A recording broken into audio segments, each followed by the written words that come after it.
shalom, shalom, shalom, shalom. Le Seigneur est merveilleux, le Seigneur est glorieux. Ce matin, nous venons encore glorifier le Tout-Puissant de ce qu'il est merveilleux pour nous, de ce qu'il opère encore avec nous, de ce qu'il réalise des merveilles pour nous, de ce qu'il est tout-puissant, de ce qu'il est merveilleux. Nous n'avons pas eu le temps de pouvoir, l'opportunité, je voulais dire, de pouvoir souhaiter une merveilleuse célébration à nos mamans, aux femmes, une merveilleuse célébration du mois de la femme. Mais ce matin, avant de pouvoir commencer le travail, nous nous sommes dit qu'on va s'arrêter une minute pour souhaiter merveilleuse fête, merveilleuse célébration du mois de la femme. Je crois que les hommes ont pris cette grande et bonne décision de pouvoir dire que le Seigneur soit béni, de pouvoir dire que la femme devait être célébrée, et nous croyons que c'est vraiment avec raison qu'ils ont eu cette décision, parce que si la famille est la cellule de la nation, la cellule de la société, la première cellule, je considère que la femme, c'est la cellule de la famille, donc la femme est la cellule de la société. Que le Seigneur soit loué, que le Seigneur soit béni. Sœur Eunice, je vais prier avec toi, je vais glorifier Dieu avec toi. Je sais que vous êtes en train d'être déjà dans les réunions des prières là-bas. Avec le décalage horaire de 5 heures, c'est difficile qu'on puisse avoir certaines réunions directement ensemble. Voilà pourquoi on fait certaines réunions en différé. Alors, je vais laisser ces messages à vous toutes les mamans, mais bien sûr les papas et les jeunes aussi, quand vous serez sortis des prières. Nous sommes en train de commencer la journée.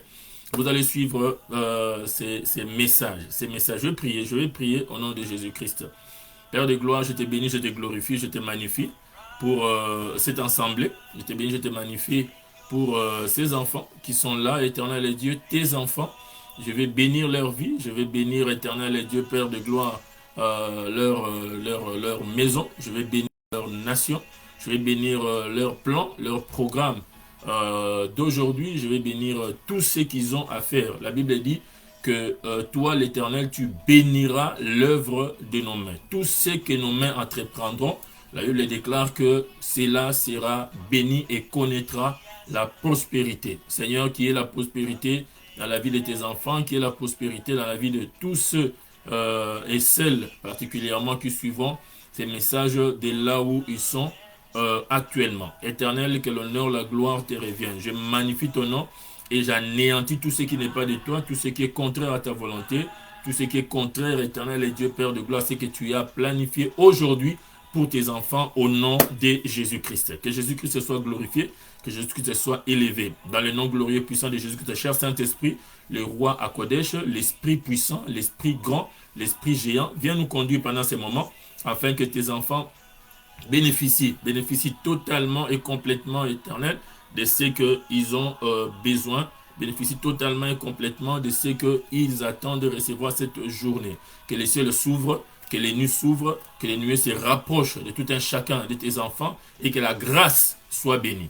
La grâce soit là, la grâce soit magnifiée, la grâce soit extrêmement touchant, éternel et Dieu pour nos vies. Dans le nom glorieux et puissant de Jésus-Christ, notre Seigneur et Maître, j'ai ainsi prié avec beaucoup d'actions de grâce. Merci Seigneur Jésus-Christ.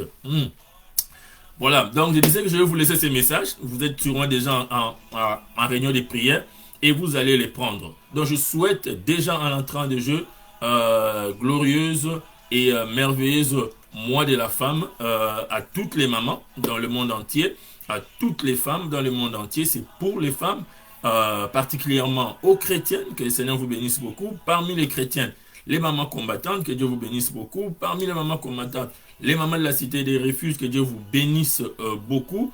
Que le Seigneur se glorifie dans vos vies, dans notre assemblée d'entrée des jeux, l'homme de Dieu, Jules Malobo, que le Seigneur te bénisse beaucoup. Ma fille Pélagie Lassalle, que le Seigneur te bénisse beaucoup.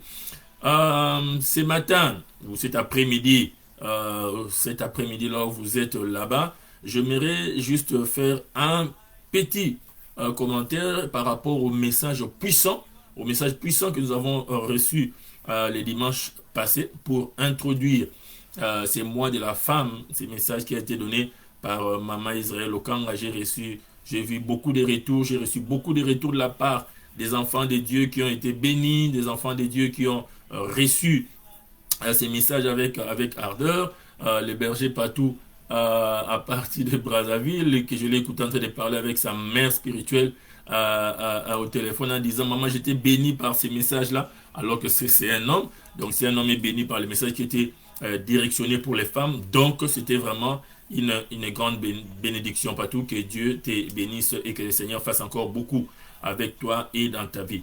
Maman Israël a parlé et a utilisé ces thèmes qui a été partagé sur le leadership de la femme en cette période de la pandémie. En cette période de la pandémie. Oh, merveilleux, merveilleux.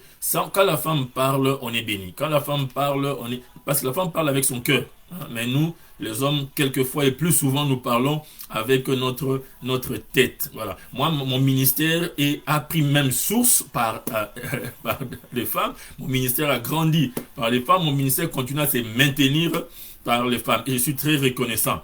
La première femme qui m'a amené à l'église, c'est ma mère, Maman Jaël Osamba, grande missionnaire pionnière de l'œuvre de Dieu dans le désert, dans le Sahel. Ma mère, la femme de mon père, elle m'a amené à l'église pour la première fois. J'avais 5 mois.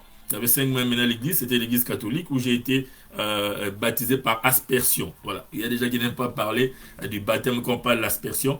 Par aspersion, les baptêmes, ça se fait de plusieurs manières. Bon, je ne suis pas venu parler du baptême aujourd'hui. Donc, j'ai mon premier baptême par aspersion à l'église catholique. J'avais 5 mois, je ne savais pas ce qui s'est passé. Bon, on m'a dit: allez, viens, on va te baptiser. Voilà. Bon, mais maintenant, les baptêmes, il faut les faire après avoir enseigné quelqu'un. Voilà, c'est la première femme qui m'a amené là. Et la deuxième femme avec qui je travaille, c'est une maman merveilleuse de l'église catholique, encore une fois, Maman Yengo.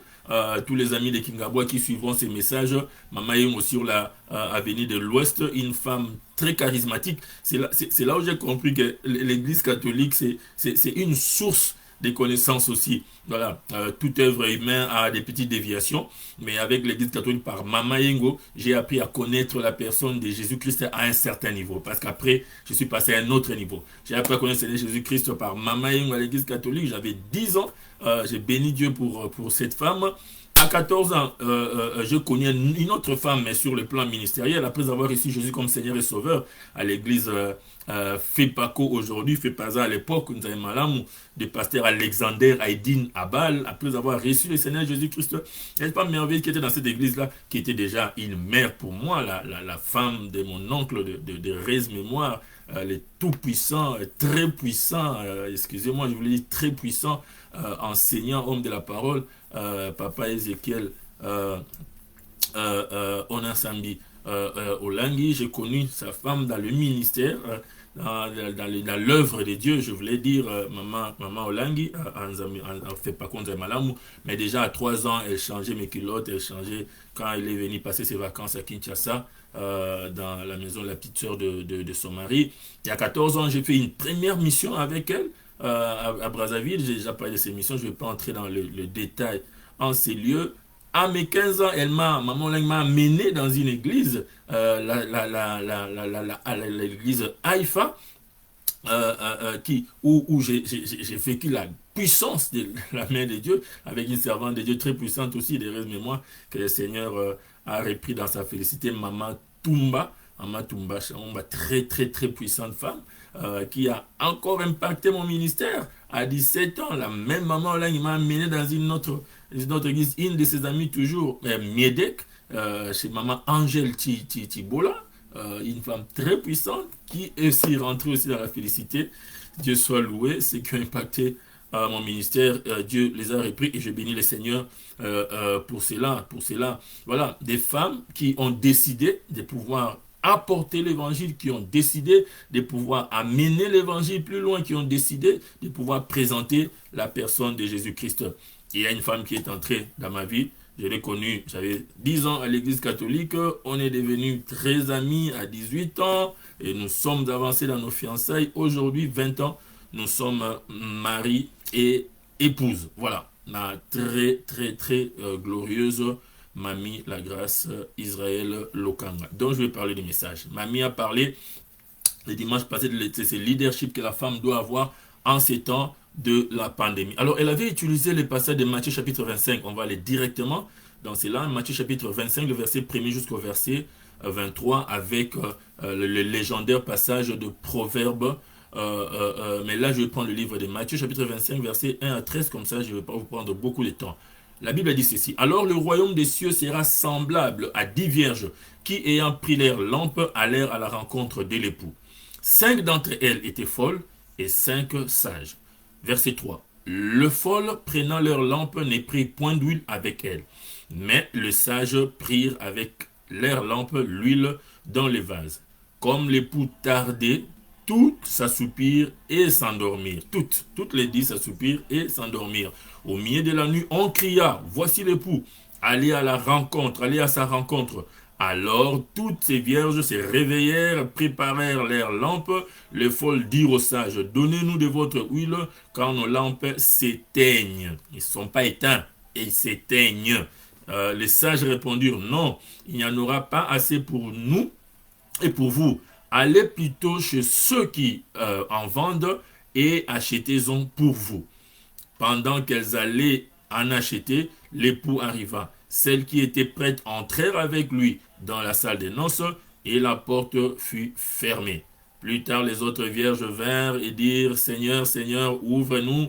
Mais il répondit, je vous le dis en vérité, je ne vous connais pas. Veillez donc puisque vous ne savez ni le jour ni le temps. Parole du Seigneur. Voilà, une histoire qui est une parabole, une parabole, c'est-à-dire c'est pas quelque chose qui est du vécu, une réalité qui est là, mais c'est une parabole que le Seigneur Jésus-Christ utilisait le plus souvent pour pouvoir donner un message, pour pouvoir donner un conseil, pour pouvoir prévenir, pour pouvoir dire attention, faites attention à ceci, faites attention à cela. Alors là, le Seigneur a voulu bien parler du mariage, là, Bible parlait du mariage, et la Bible nous montre ici qu'on avait annoncé qu'il y avait un mariage qui devait se faire. Je vais aller rapidement dans les Bibles parce que je suis là, je suis pas là pour prêcher, je suis là vraiment pour faire juste un coucou aux mamans, parce que bon, tous les mois, vous allez parler, mais c'est important que nous puissions, moi particulièrement en tant que patriarche, en tant que père et en tant que mari, je puisse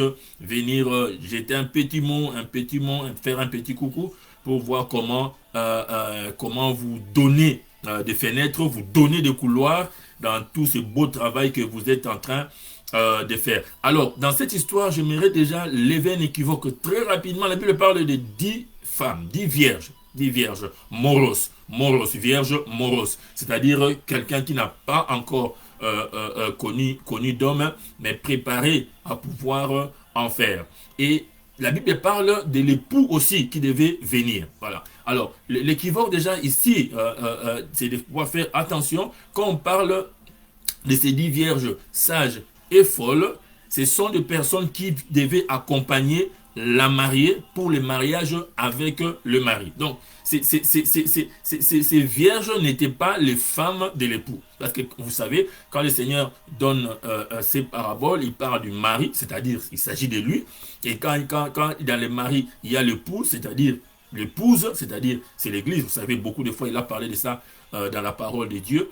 Mais l'épouse, dans la culture juive, même dans nos cultures aussi à nous, l'épouse était accompagnée par les dames de compagnie, était accompagnée par ce qu'on appelle aujourd'hui des filles d'honneur. Donc les 10 là, ce sont les filles d'honneur qui devaient accompagner l'épouse. Ici, dans la parabole, on n'a pas mentionné spécifiquement l'épouse, mais on a parlé des 10.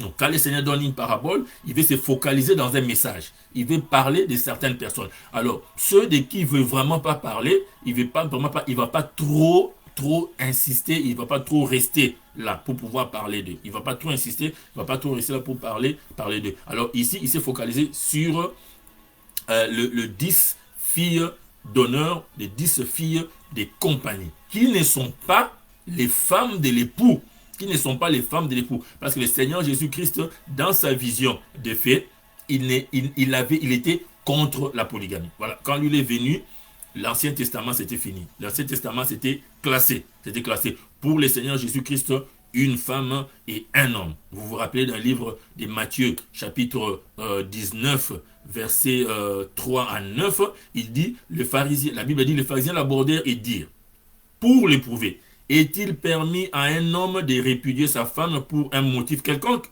Il répondit, n'avez-vous pas lu que le Créateur au commencement fit l'homme et la femme? Et qu'il dit, c'est pourquoi l'homme quittera son père et sa mère et s'attachera à sa femme.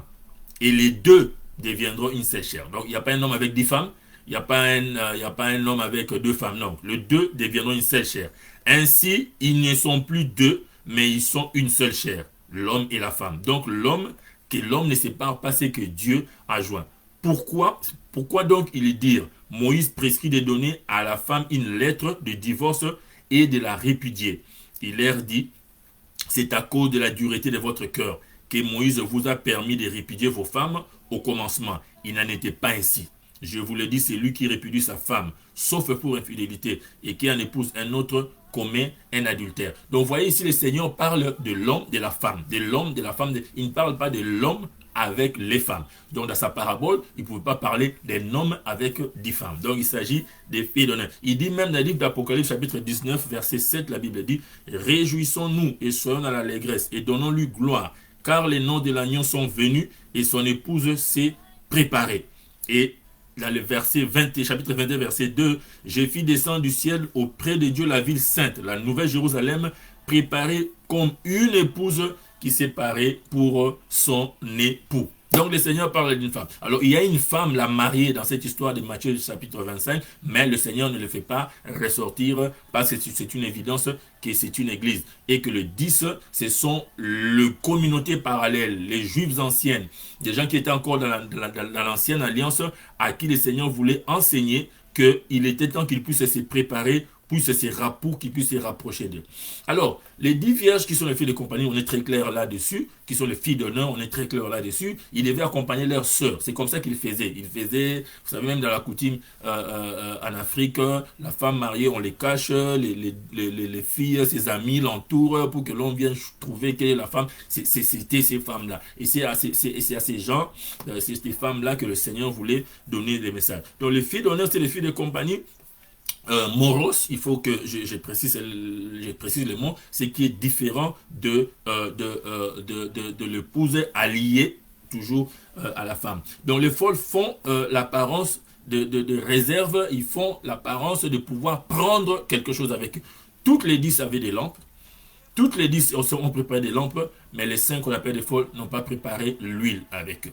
N'ont pas préparé l'huile avec eux, parce que la lampe s'allume et on ne sait pas, ça finit par se terminer, surtout que c'est la nuit. Et la nuit, c'est l'absence de la présence, de la connaissance, d'une visibilité ouverte, tout peut arriver. Alors, maman, le dimanche passé, elle a parlé d'un terme très important qu'elle a indiqué, qu'elle a appelé la résilience. La résilience, la réduction des risques de catastrophes. C'est sur ces points-là que je voulais insister rapidement et tracer les choses. Rapidement et tracer les choses. Le 10 avait des lampes. Les 10 ont entendu. Ils ont entendu, mais le mari n'arrivait pas.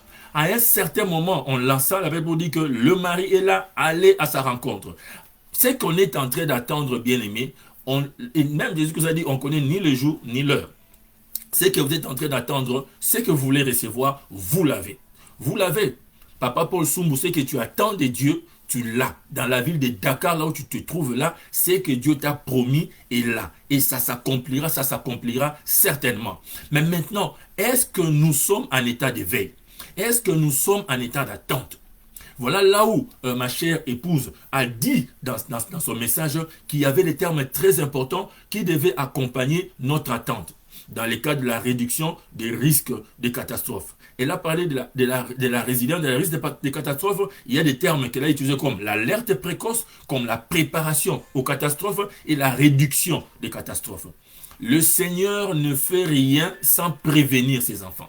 Le Seigneur n'accomplit rien sans dire à ses enfants que je veux le faire. Voilà pourquoi il y a ce qu'on appelle l'alerte. L'alerte. Quand il y a une maladie qui arrive, le Seigneur nous prévient toujours. Quand il y a une bénédiction qui arrive, le Seigneur nous prévient toujours. Il dit même, ferai-je quelque chose sans prévenir mon serviteur? C'est là où la folie de ces 5 vierges se manifeste et a été néfaste pour eux. J'ai prié pour quelqu'un aujourd'hui. J'ai prié pour une maman aujourd'hui. Maman Elisabeth, j'ai prié pour toi avec cette grande charge que tu as de conduire le staff dans cette cité de refuge. J'ai prié pour toi fermement, afin que la parole de Dieu te mette en alerte avec toutes tes mamans de staff qui font un travail merveilleux tout autour de toi, maman Ruth, qui veulent avancer, maman Isabelle Njeka, qui veulent faire avancer l'œuvre de Dieu. Alors, il y a l'alerte précoce. Dieu prévient toujours avant de pouvoir faire quelque chose.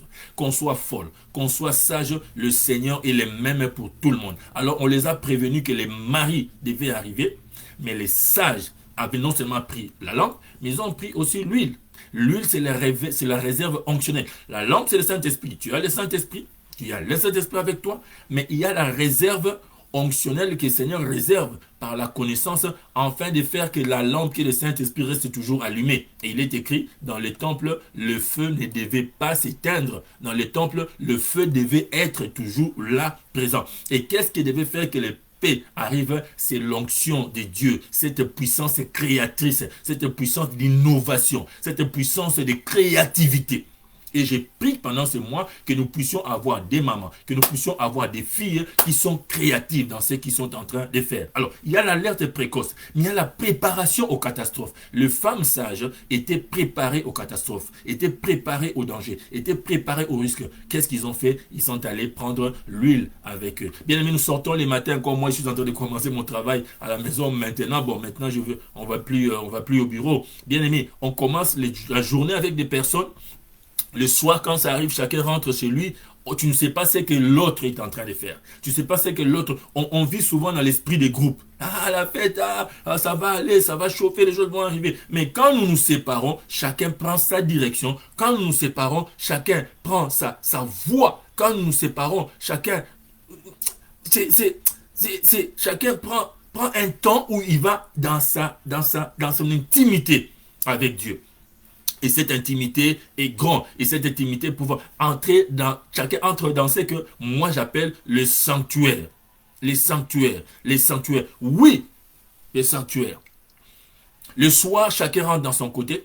Chacun prie dans son côté. Chacun cherche le Seigneur de sa manière. Alors, le sage avait de l'huile. Le folle n'avait pas d'huile. Il pensait que les choses vont être plus rapides. Bien aimés, soyez prévoyants dans votre vie.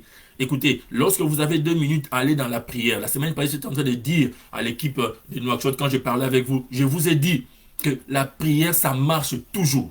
Lorsque tu as 2 minutes de temps libre, lorsque tu as 5 minutes de temps libre, lorsque tu as 1 heure où tu ne fais rien, même si tu as prié le matin, prends ce temps, va investir ça dans la prière. Va prier. Cette prière-là, les effets te reviendront à un certain moment. Ne sois pas folle pour aller dormir.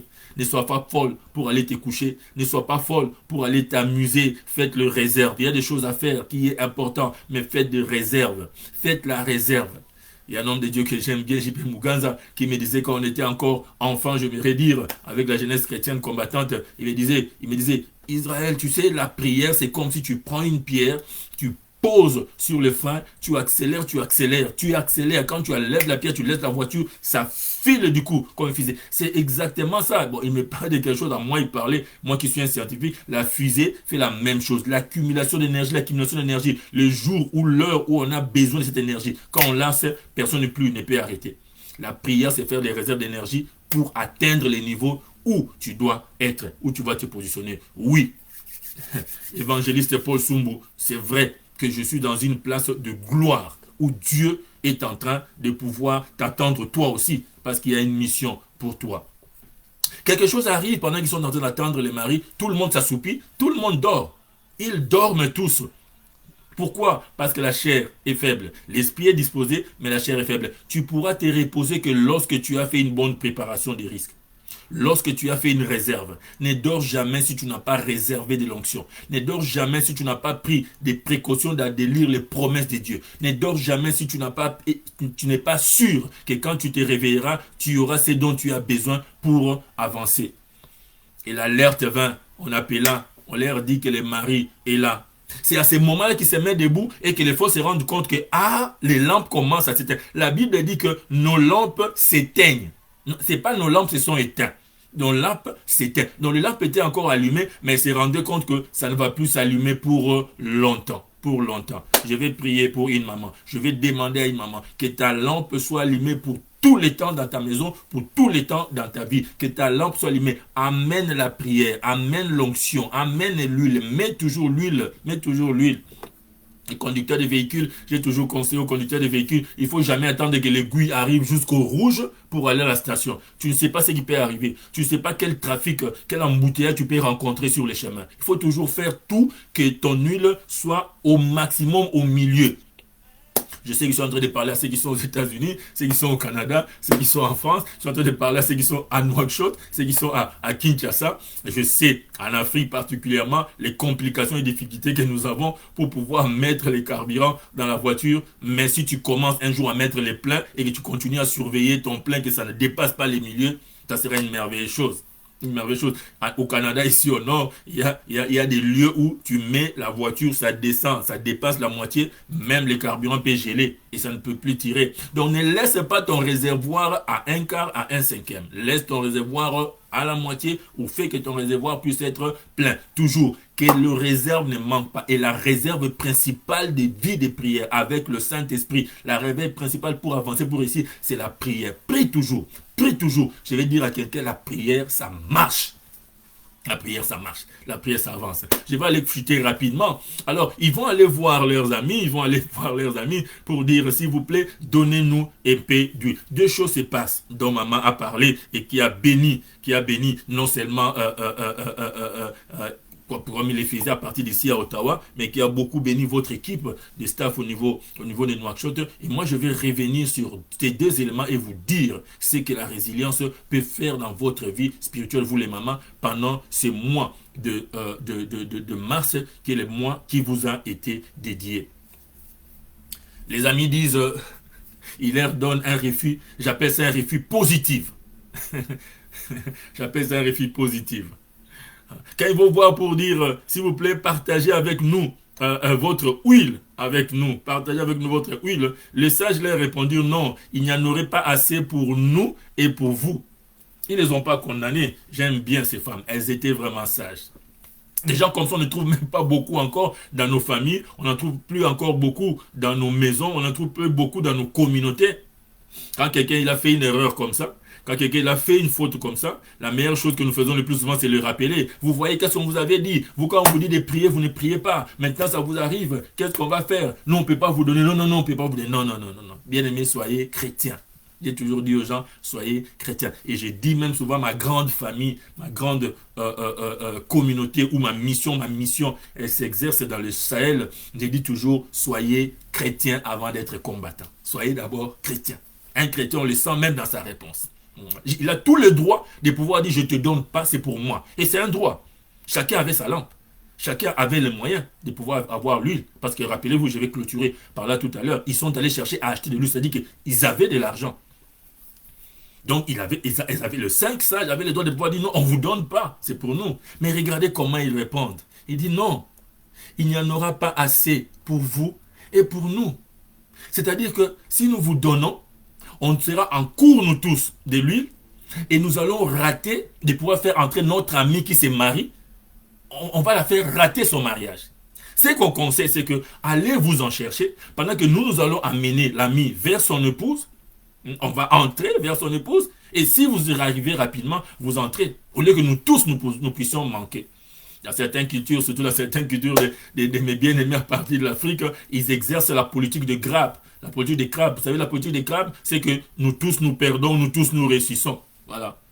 Nous tous on perd. Si toi tu réussis seulement, c'est non. Ou bien on réussit tout le monde, ou bien tout le monde perd. Les gens ne raisonnent pas en disant, bon, mon ami, représente-nous. On te donne toute l'énergie. Nous tous, on n'a pas l'argent pour y aller. Alors on met ensemble l'argent. Quelqu'un va nous représenter.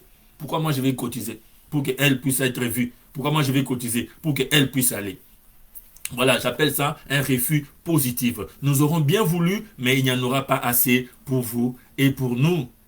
Oh, un refus gentil, un refus avec sourire, refusé avec sourire. J'ai un de mes fils que j'aime bien, que j'ai mis en punition pour des manquements graves dans sa vie. Mais chaque soir, je vais le voir dans sa chambre. Je vais parler avec lui. Dernièrement, je lui ai même amené un cadeau. Je lui ai présenté un cadeau pour lui montrer que la punition, tu mérites la punition. Mais tu es toujours un bien-aimé pour moi. Tu es toujours une bénédiction pour moi. Tu es toujours mon fils pour moi. Voilà. On ne met pas quelqu'un en prière pour lui dire que reste là. Que tu as plein d'éléments. Il est en prière, ne le salue pas. Il y a des personnes qu'on met en prière, personne ne salue, personne ne se rapproche de lui. Donc voilà, j'ai parlé d'un refus positif. Alors, ces femmes font deux choses et je vais rapidement clôturer par là.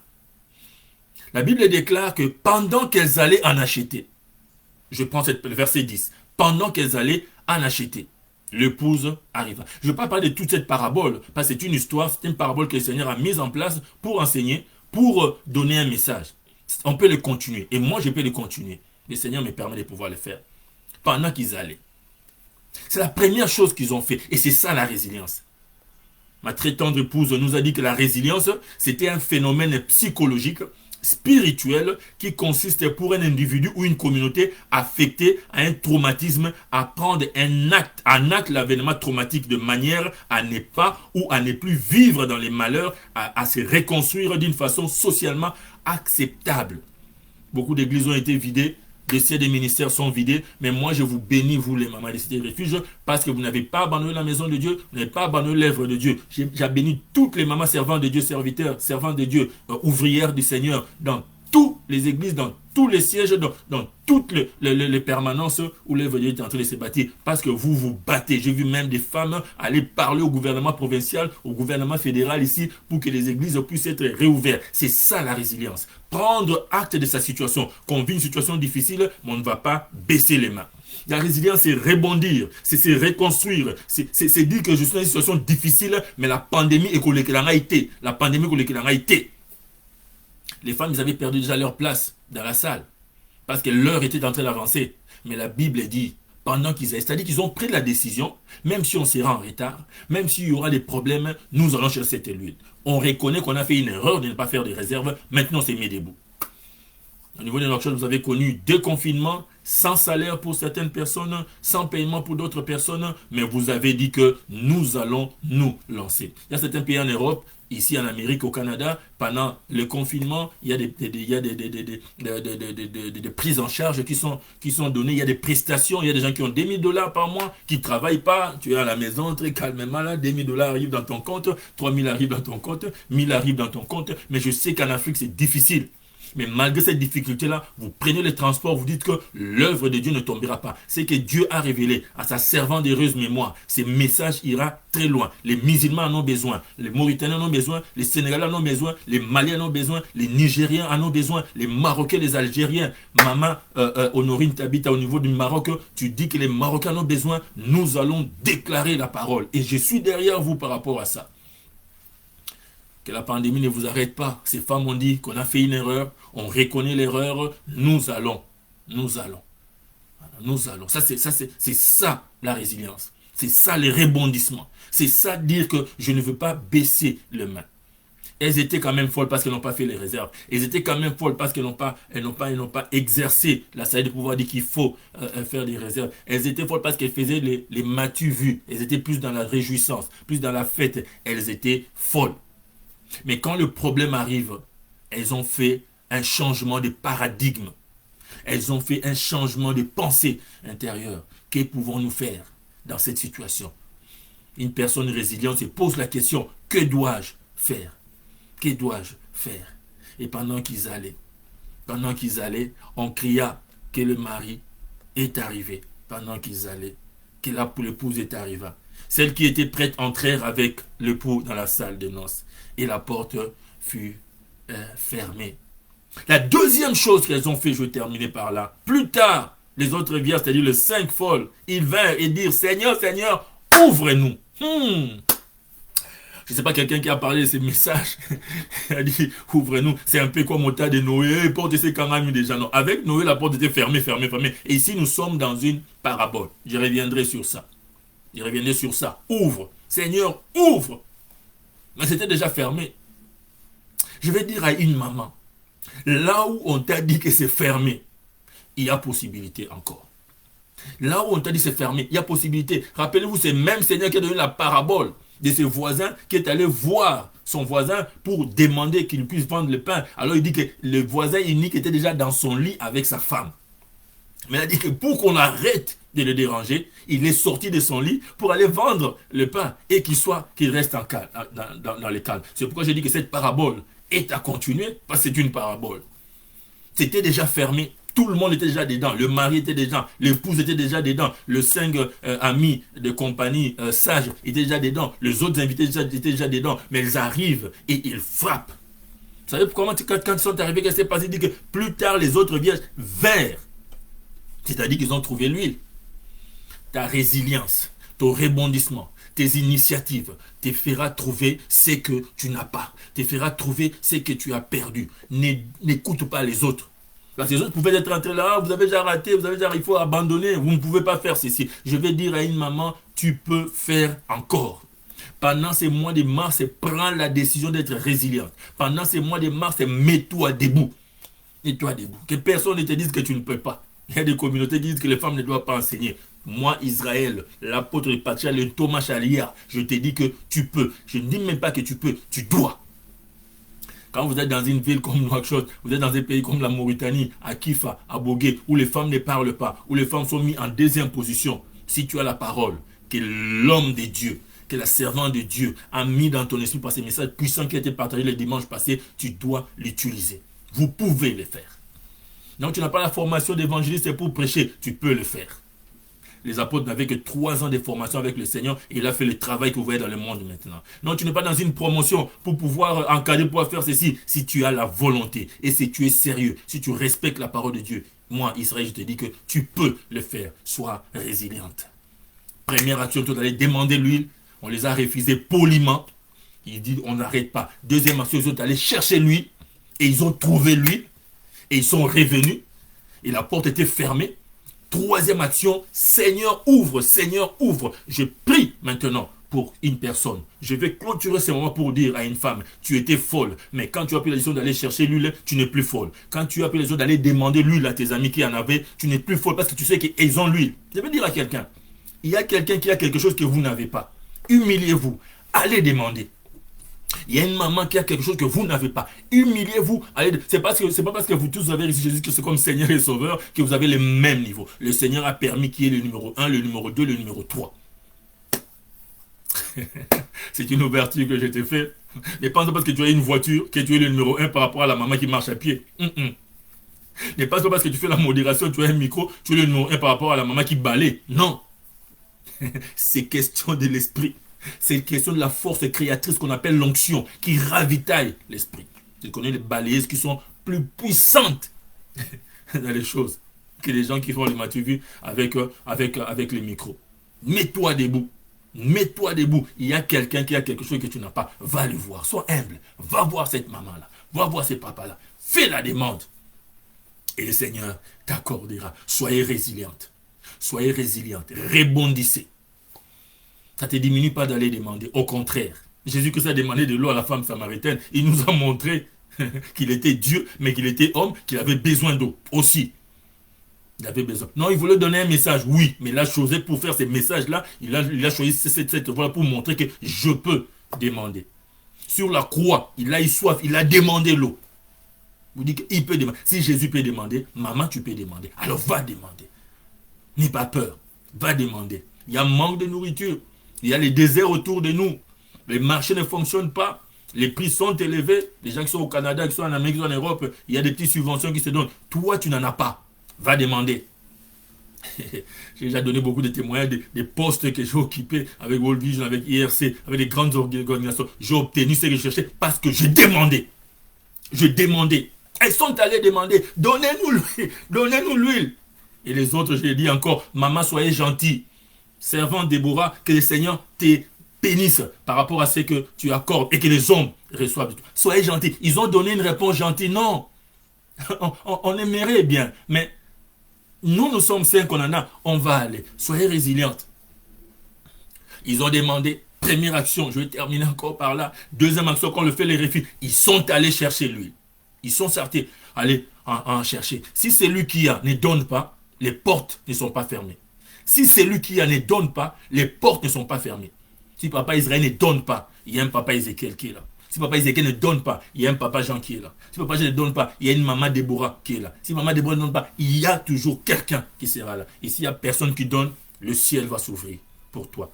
Je vais prier pour une maman. Que ces mois de mars, éternel et Dieu, pour tes servantes, pour tes filles, pour nos épouses, pour nos mamans, éternel et Dieu, soit un mois de résilience extrême, soit un mois de résilience géant, éternel et Dieu, Seigneur. Que les idées se multiplient dans leur vie, que les pensées se multiplient dans leur vie. J'ai prié pour une femme, qu'elle soit une femme d'initiative, éternel. Là où on a dit que le message ne sera pas prêché, qu'elle soit la première. Je déclare des pionnières, éternel et Dieu, Père de gloire à Nouakchott, des pionnières à Bogué, des pionnières à Paris, des pionnières à Ottawa, des pionnières à Sherbrooke. Je déclare des pionnières à Bamako, des pionnières à Dakar, éternel. Je déclare des pionnières à Durban, Seigneur Jésus-Christ. Des pionnières, des gens qui font les choses différemment, éternel. Ils ont écouté des grandes dames comme Elisabeth Olang-Wosho, éternel. Que ces messages dans leur vie, éternel, puissent les révolutionner, afin que là où elles sont, sans tenir compte de leur race, de leur origine, de leur position, qu'elles puissent percer les murs, éternel Dieu. En pleine nuit, les femmes folles, qui n'étaient plus folles, qui ont compris qu'ils doivent aller chercher, éternel Dieu, ils sont allés chercher de l'huile, ils l'ont trouvé et ils sont revenus avec. Je prie, éternel Dieu, pour clôturer ce moment, éternel Dieu, qu'une femme qui va chercher, que toute femme qui va chercher, que toute femme qui va chercher puisse trouver, que toute femme qui va frapper puisse avoir l'ouverture, que toute femme qui va attaquer puisse avoir un retour positif au nom de Jésus-Christ. Roi Akodesh, l'esprit supérieur, l'esprit puissant, toi qui as utilisé Maman Israël au Kanga ce dimanche, afin que les messages aillent partout dans le monde, éternel et Dieu. Je prie maintenant que ta parole aille dans la bouche de chacune de tes filles. Cette femme qui parlera à son mari, que son mari prête l'oreille. Cette femme qui parlera à ses enfants, que ses enfants disent bienheureux maman. Au nom de Jésus-Christ, que l'esprit de Dieu ne s'éteigne jamais dans les familles qui me suivent, chez qui j'entre maintenant, que l'onction de l'esprit ravitaille encore une fois, ravitaille encore plus, et que tout se change, éternel et Dieu Seigneur. Père, je déclare en clôturant ces moments, éternel et Dieu Père de gloire, tes enfants à jamais résilientes, tes enfants à jamais grands, tes enfants à jamais champions. Dans le nom de Jésus, Satan, toi et tous tes éléments de découragement, tous tes éléments de fatigue, tous tes éléments d'abandon, je m'en vais vous lier, vous enchaîner, vous ligoter et vous présenter un ténèbre le plus profond, sans espoir de retour, au nom de Jésus-Christ. Que tout homme qui viendra dire à une femme qu'elle n'est pas acidité éternelle, qui n'est pas assimilé, qui n'est pas obligé, qui n'est pas en tête l'œuvre éternelle à Dieu de pouvoir parler, que toute personne qui viendra interdire à la femme de pouvoir parler éternel à Dieu, que la parole lui soit arrachée au nom de Jésus-Christ. Pour toute forme homme qui viendra dire à une femme qui ne peut pas dresser éternel à Dieu Père de gloire ta parole pour donner la solution éternelle, que jamais à jamais sa lampe soit éteinte au nom de Jésus-Christ.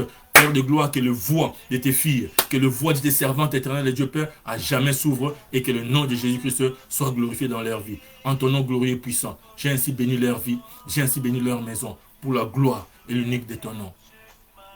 Ramayashi Keriababaso. Ramos.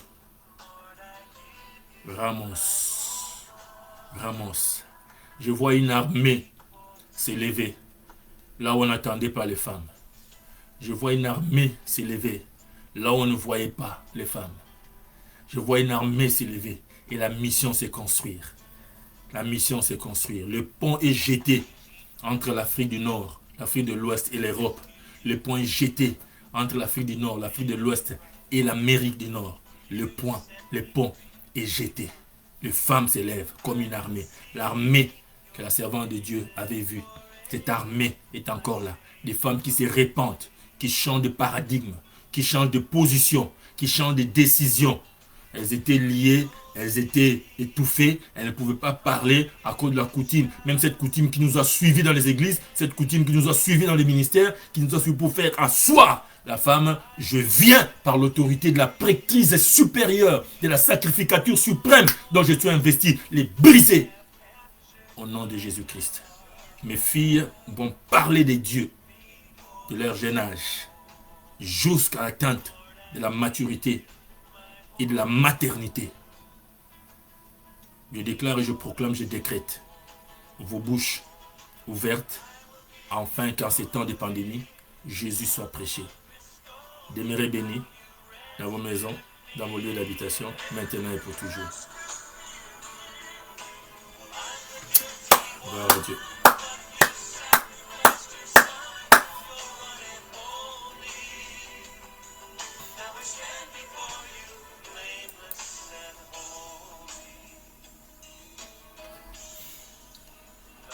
Gloire au Seigneur.